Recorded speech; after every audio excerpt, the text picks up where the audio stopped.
Kafka on the Shore by Haruki Murakami. The boy named Crow. So you're all set for money then? The boy named Crow asks in his typical sluggish voice. The kind of voice like when you've just woken up and your mouth still feels heavy and dull.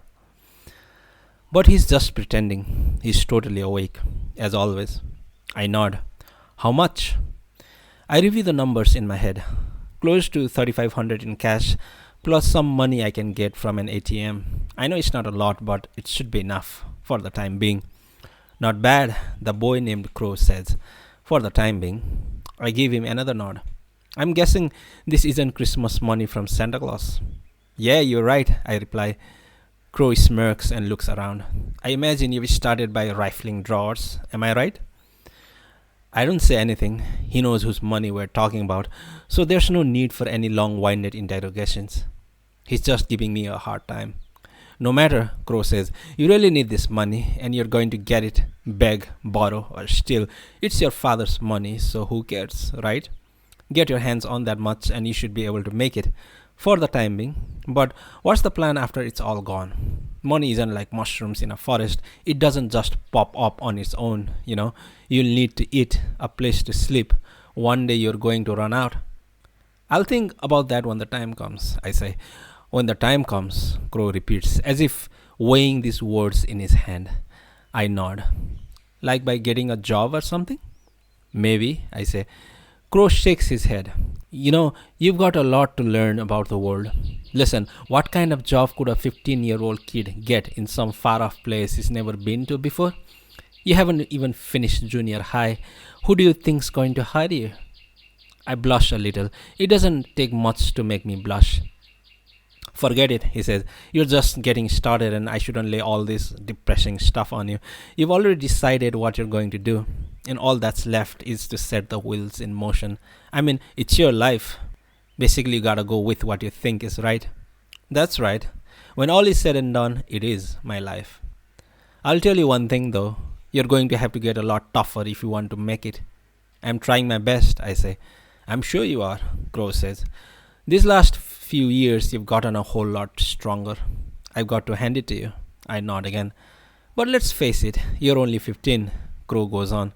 Your life's just begun, and there's a ton of things out in the world you've never laid eyes on, things you could never imagine. As always, we're sitting beside each other on the old sofa in my father's study.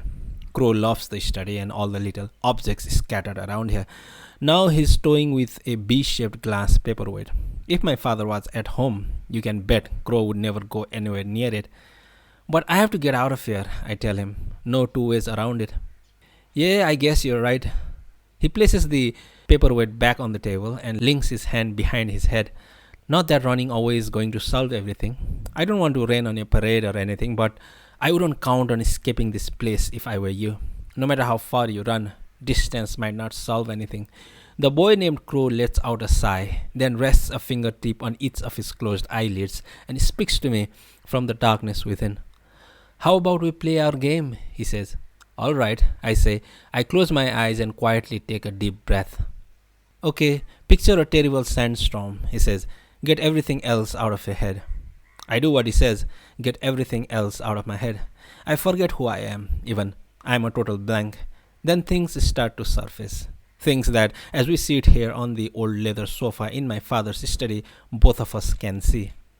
Sometimes fate is like a small sandstorm that keeps changing directions, Crow says. Sometimes fate is like a small sandstorm that keeps changing directions. You change direction, but the sandstorm chases you. You turn again, but the storm adjusts. Over and over you play this out, like some ominous dance with death just before dawn. Why? Because this storm isn't something that blew in from far, far away. Something that has nothing to do with you.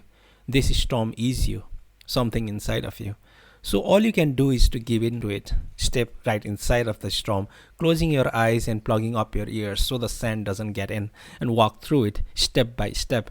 There's no sun there, no moon, no direction, no sense of time. Just fine white sand swirling up into the sky like pulverized bones. That's the kind of sandstorm you need to imagine. And that's exactly what I do.